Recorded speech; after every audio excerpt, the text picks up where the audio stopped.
আহমেদ ফাহিমের সেই সাপ্লাই, জামাল তার ভিশনটা ছিল পারফেক্ট। হামজা, ও অবিশ্বাস্য।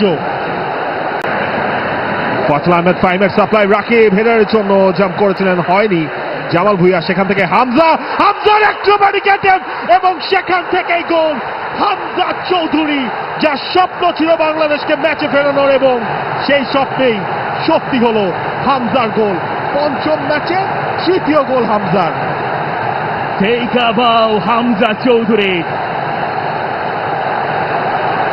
অদ্ভুত, অবিশ্বাস্য। বাংলাদেশের কি আছে? বাংলাদেশের হামজা আছে। ওভারহেড কিকে জাতীয় স্টেডিয়ামে প্রাণ ফেরালেন বাংলাদেশের হামজা চৌধুরী। হামজা, ও অবিশ্বাস্য।